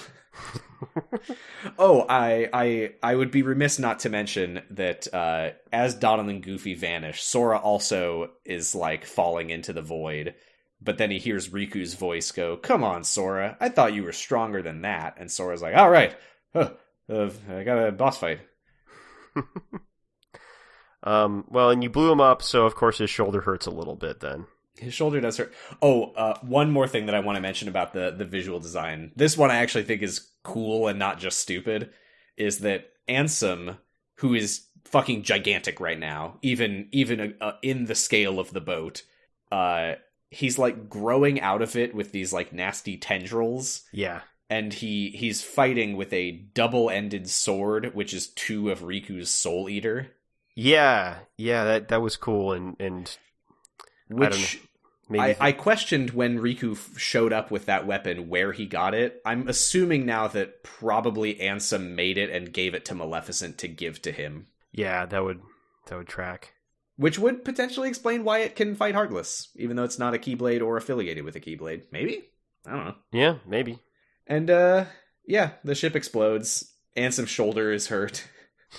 Owie. This is a great cutscene for so many reasons, but I think my absolute favorite thing about it, Billy Zane as Ansem gives the line read of his life because he like reaches out to Kingdom Hearts and he's like, "Fill me with the power of darkness." He's like, if I get to Kingdom Hearts, then it will regenerate me. I'll be stronger than ever before. The door starts to crack open and you see like black smoke coming out of it. And Sora's like, "No, you fucking idiot," he says. "Kingdom Hearts is light. And the door opens and all the light pours out, and Ansem is like, light! Yeah. Light! With the fucking tone of Donald, of Daffy Duck, mother! Yeah. It's the right reaction, I think. It's so good. Oh my god, it fucking kills me. And him. Yeah. He's fucking dead. He explodes from the light. They run over to the door, which as we get close to it, we see that it is fucking gigantic. Yeah, it's very, very big. It's gotta be like 30 feet tall. And they're trying to push it closed. I love that Goofy in the middle of this, while they're trying to push the door closed, he like kind of stops pushing for a second just to like see what's on the other side, and he's like, oh, it's bad. Yeah. It is funny, though, because it's like, okay, light came out of it. It is like, at this point, I'm like still a little unclear on why you need to close it, I guess, other than... Because I'm trying to think, I'm like, okay, so you're in the world of darkness already, but then Kingdom Hearts... But But then Mickey and Riku are actually in the world of darkness. So yes. Yeah. Here's the thing, because this is one of those things with Kingdom Hearts that is just very messy. Mm-hmm. But what is happening here? We will learn more about why Mickey was there eventually, so I'm not going to get into that. Okay. But what is happening is that as the Heartless, led by Ansem, were going around destroying worlds, the world's hearts were all returning to the realm of darkness. And they were gathering there because the Heartless were taking them. That's what they were doing. Take the heart, the world goes to sleep and sort of stops existing. So the Heartless are gathering all those world hearts in the realm of darkness. Ansem's belief is that the heart is fundamentally a construct of darkness. Right. Okay. Sora's belief is that it is fundamentally light. Mm-hmm. So what Ansem thought was going to happen is that they would open the door to the realm of darkness, and where on the other side of that door is all the hearts of all the worlds that they've gathered coming together into what is referred to as Kingdom Hearts, and that all that darkness would rush out of the doorway and strengthen him like never before.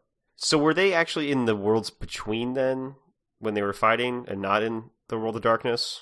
Yes, all of this is still set in the end of the world, which is like right on the brink of the realm okay, of that darkness. makes more sense to me then. I thought they were kind of already in the world of dark. Okay, then it makes sense now. Got it. Yeah, so when they look through the door, and when the door starts to open a little and darkness starts coming out of it, that's because on the other side of it is literally the realm of darkness. But when the light comes out, that's because Kingdom Hearts is pouring light outwards. Got it. Okay. Okay. All right. Yeah. I get it all now. Okay, cool.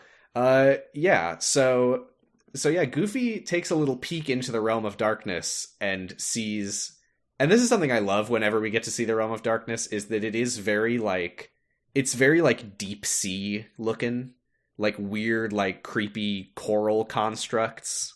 Yeah. And they're like swarming with shadow heartless balls. It kind of looks like, and then there's like light leaking out of some stuff in there that look kind of like dendrites or like neurons or something, which is interesting.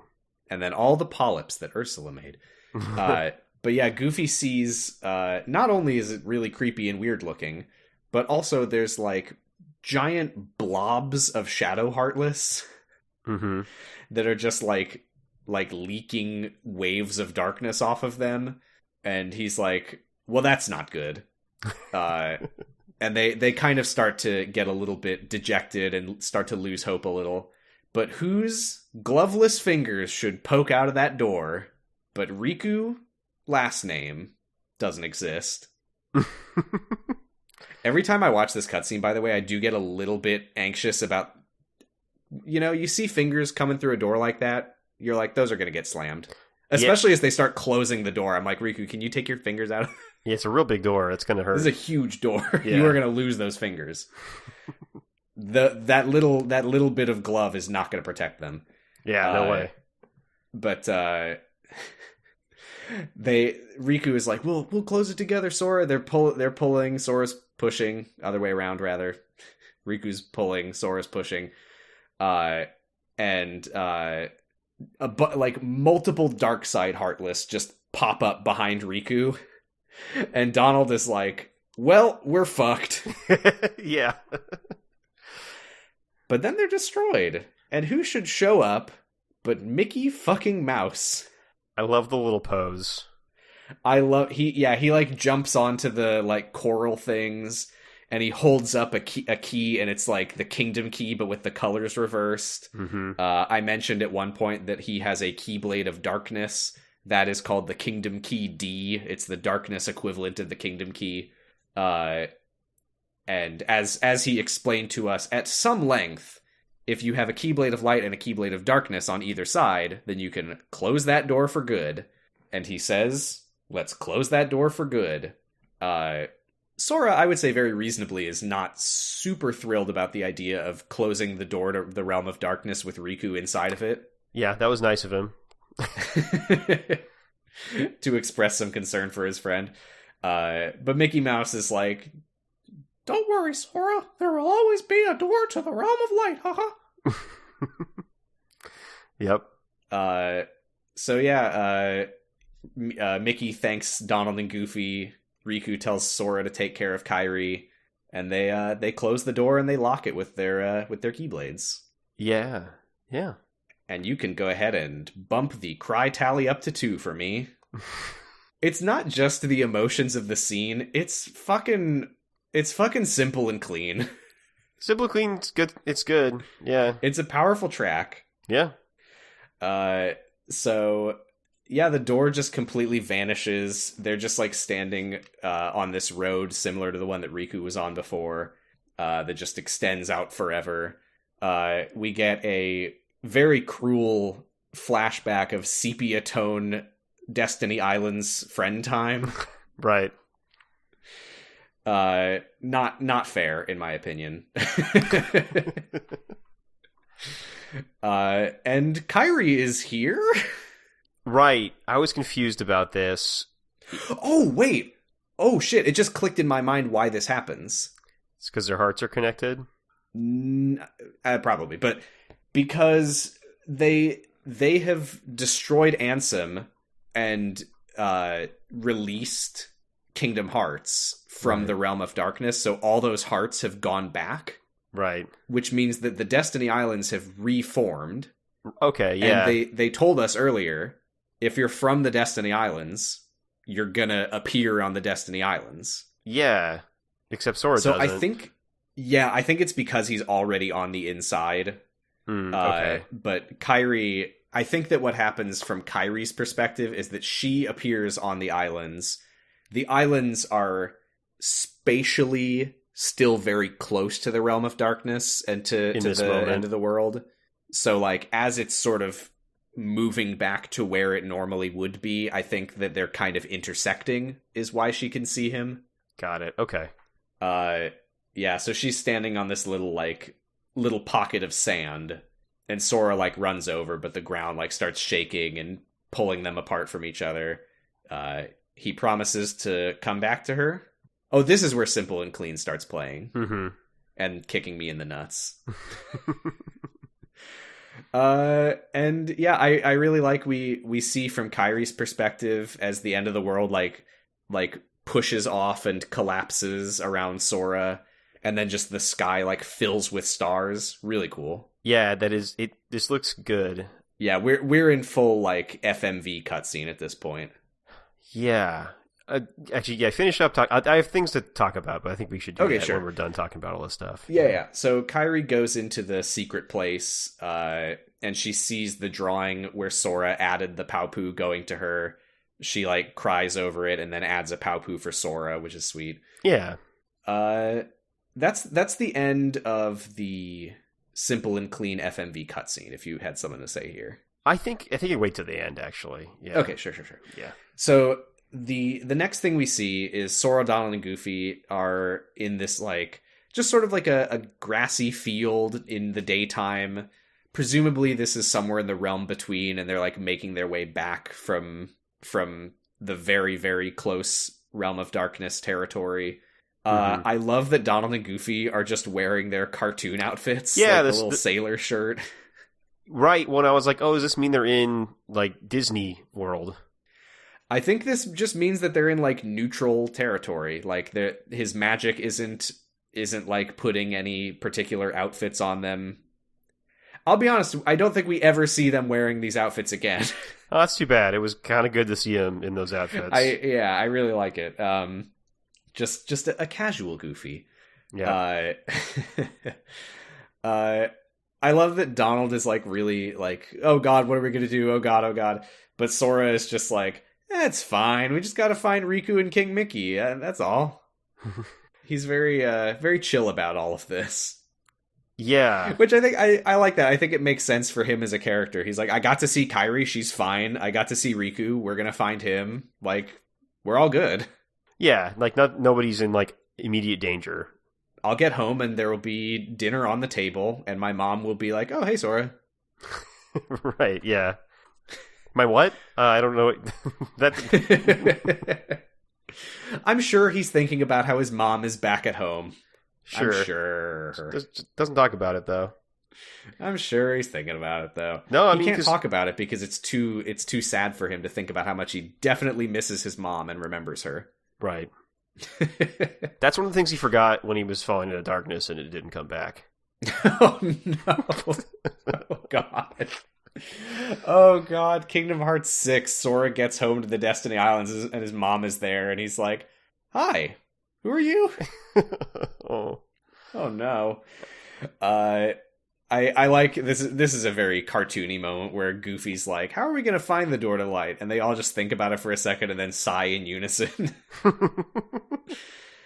But then Pluto is here. Yeah, he is. Like a messenger from hell, carrying a letter with King Mickey's seal. Yeah, and I wrote, how the fuck did that gross bug get a new letter? Well, what if I told you I have no fucking idea? Yeah, I mean, magic, I guess. There's going to be a spin-off game that's like going to be Kingdom Hearts 16, and it's going to be like the story of how Pluto ended up here. Yeah, Pluto is somehow a being that can travel between the realm of darkness and the realm of light.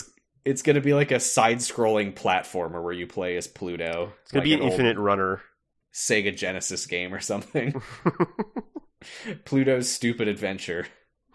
Pluto's Bad Adventure for this bad character that you all hate. I think this is a universal feeling, I understand. There's got to be someone out there who likes this fucking dog. I don't know. One of my only memories of a Pluto cartoon from my childhood is one where he falls into like a like laundry hamper and then he comes up with it on top of his head like it's a stereotypical Asian hat and he makes a bad racist face. So oh my god, yeah. So yeah. Bad character. We are coming for you, Pluto. # Pluto is over party. Yeah, that's right. Did we make that joke in episode 1? I think we might have. Maybe. Yeah, so he's got this letter from King Mickey, and he runs ahead, and they all chase after him really excitedly. We get one last completely unnecessary from Goofy. Yeah, you like to hear it. You do like to hear it. I don't think it really makes sense in context. No.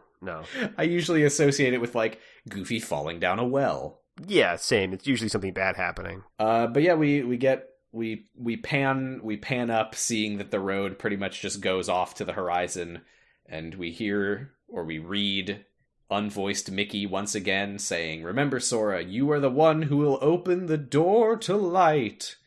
And that's the end of Kingdom Hearts. Yeah. Thoughts? Yeah. Or do you still want me to keep going? No, I think... Because there is more.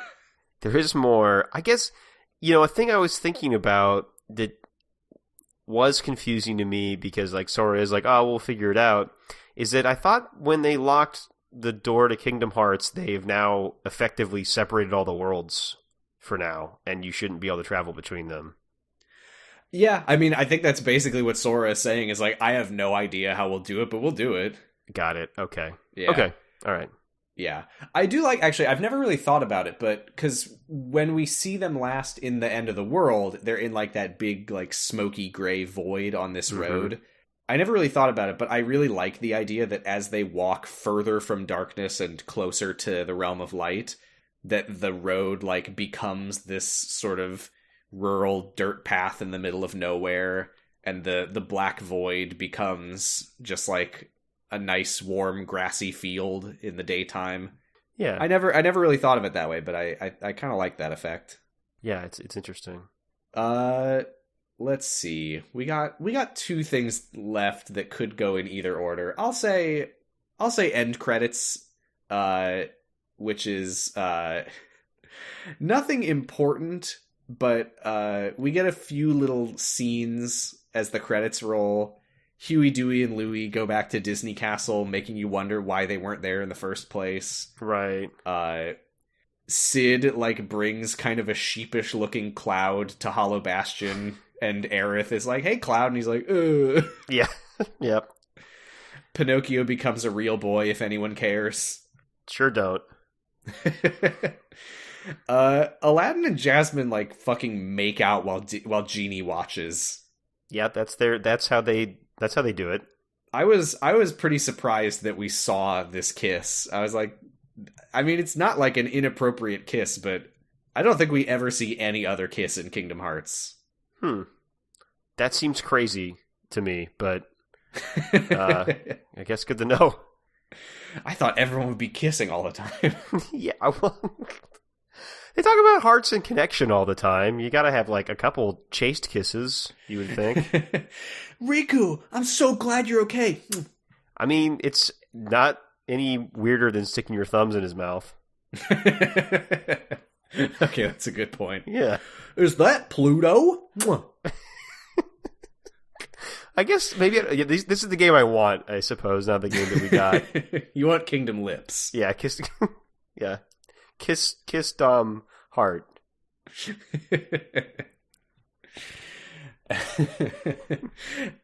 Kingdom Hearts 358 kisses over 2 lips. It should be part of the rhythm game, is the kissing one. It's like on a touchpad, and you tap it by kissing rhythmically. You kissing cool. We see Titus, Waka, and Selphie playing on the beach, not playing Blitzball, sadly. Yeah. And then all the princesses wave goodbye to us, the player, as they return to their homeworlds. And that's all well and good. But then we get the secret movie. This thing is such bullshit. It's kind of nuts. Yeah. I will preface this with, okay, 2 things. Number 1, there is a substantially longer version that came with Final Mix compared to this one, which I think you could unlock in the first game. Either that or it's this version, and then the longer version you get by, like, 100%ing it or playing on Proud Mode or whatever. Probably that, whatever the case, I didn't bother rewatching it for the longer version because none of this really matters. It's just like concept stuff. Yeah, it's like a concept trailer, basically. Like, here's the kind of stuff we could get up to in the sequel. A lot of it will come back. We will see a lot of it again, but the details are not important. Basically, it's like a rainy city at night. There's a blonde boy in a black coat looking up at a boy on top of a skyscraper who looks an awful lot like Riku in the same coat, but with a blindfold, smirking edgily. The blonde boy has Oathkeeper and Oblivion. He's dual-wielding Keyblades. Riku takes off his blindfold. The blonde boy asks where Sora is. And then we just get a whole bunch of text on screen. One thing that I learned, which is really funny about this, is that all of the text on the screen is, like, formatted like quotes, but it's all just, like, sort of out-of-context phrases. The only one I wrote down is, "We'll go together." I wrote down, "You are the source of the heartless." Yes, so this is what's really funny about this, is that none of these lines had any actual meaning attached to them when they were written, but the writers of Kingdom Hearts 2 did make sure to incorporate as many of them as they possibly could. So if there's ever a moment in Kingdom Hearts 2 where someone says something kind of weird and slightly stilted and off that feels like it wasn't written with the rest of the dialogue that scene, that's why. Thanks, boss. Thanks for this trailer you did. And the last thing we see is a girl who looks kind of like Kairi, and probably is supposed to be Kairi, stands on the beach and watches something fall from the sky. Oh, I thought that was fucking Tifa. I thought it was like, hey, here's Tifa. We didn't get her before, but here she is now. Maybe. Whatever that last moment is, I think that is the one thing that, like, absolutely never comes up. So we don't need to think about it too much. All right. That's Kingdom Hearts. Wow. Yeah. What a journey. I am surprised that we made it through in only 6 episodes, and I also am surprised that it took 6 whole episodes. Yeah, I know, because sometimes when you talk to people, they're like, oh, Kingdom Hearts 1 barely matters or whatever. And I don't know, there was some good stuff here. Yeah.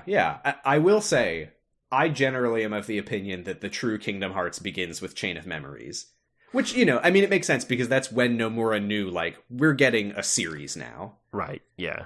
I think a lot of the Final Mix exclusive stuff also has that same feeling where it's, like, written with the knowledge that anything else will ever happen. Yeah, this...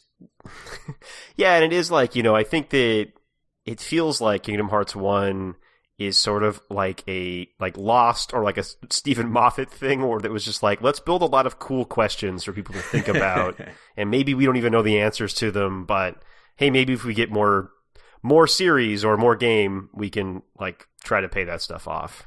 And I know a lot of people don't like that. I think that's cool. I think it's cool to just be like, we're just gonna put interesting, weird little things in the game. If I get a chance, I'll develop them.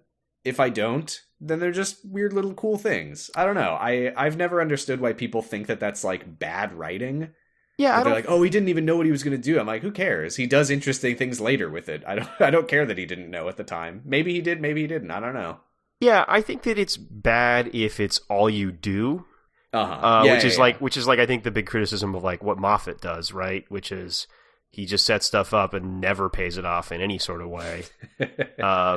Well, it's great to hear you say that, as I am just beginning a Doctor Who podcast. Yeah, right, yeah. Yeah.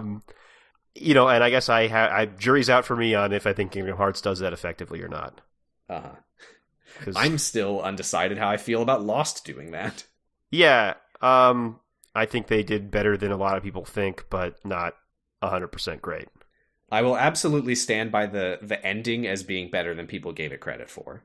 Yeah, absolutely. The rest of season 6, yeah, I'm totally with you on that. A lot of people just didn't get what was happening, but that's a different podcast. That's Island Shuffle. Check it out. Yeah. Next week we will be unpacking all of Kingdom Hearts and giving sort of a wrap up. What did we think? Did we like it? In my opinion, yes. I do have a crackpot corner if you don't.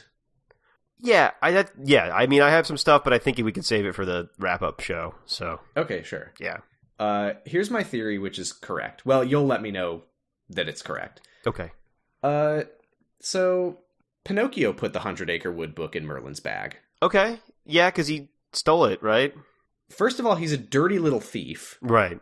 Second of all, he has one goal in life, and it's to become a real boy. A goal that he achieves in the end for reasons unclear to us.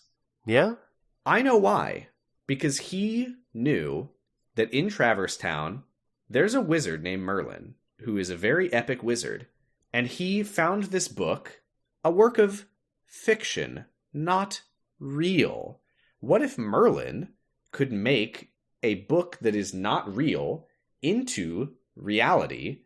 That would mean that Pinocchio could count on him to turn him from a puppet into a real boy.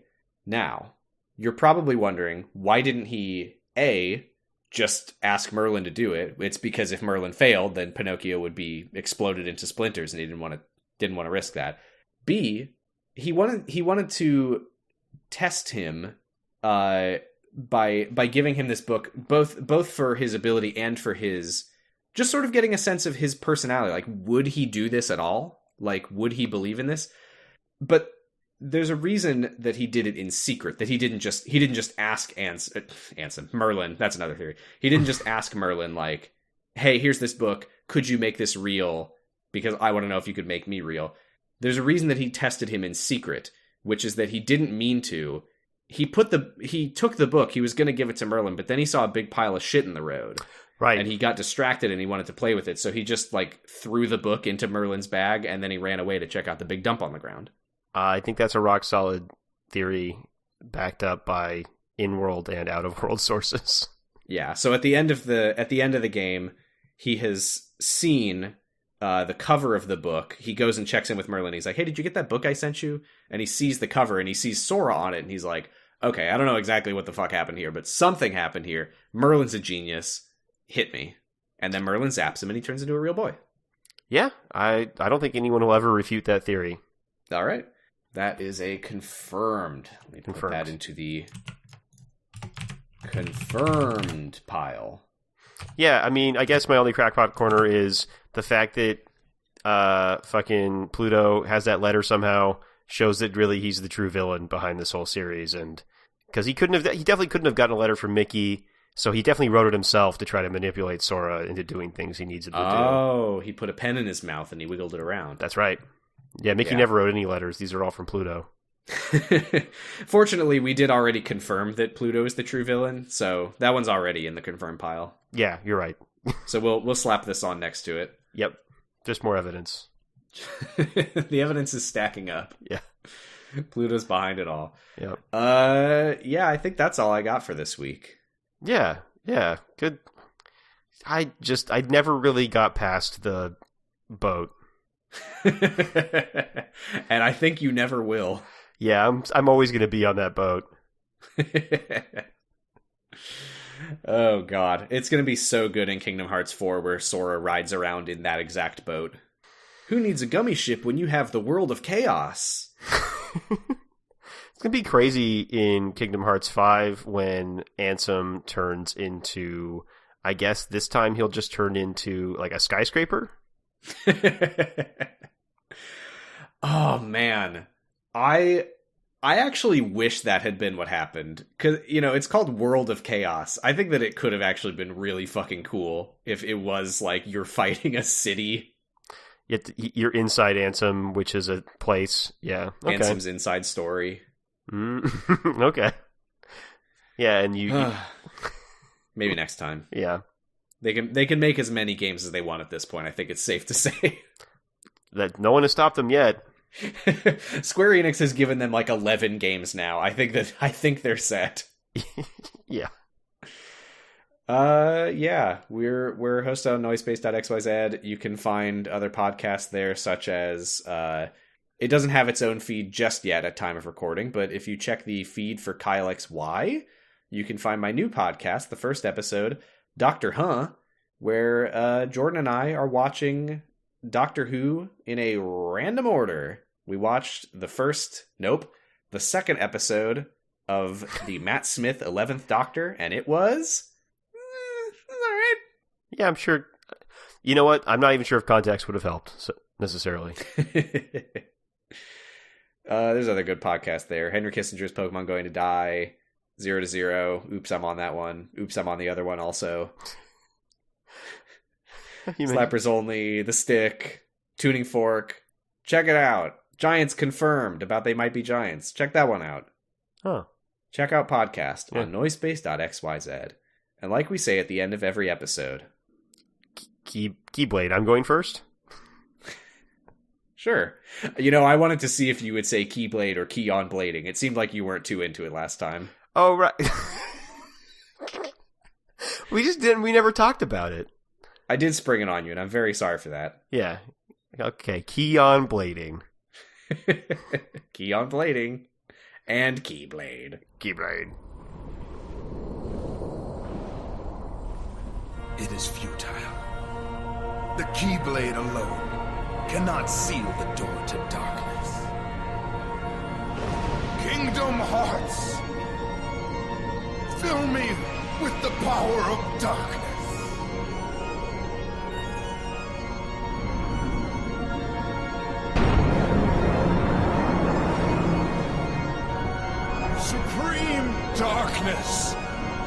wrong. I know now, without a doubt, Kingdom Hearts is light.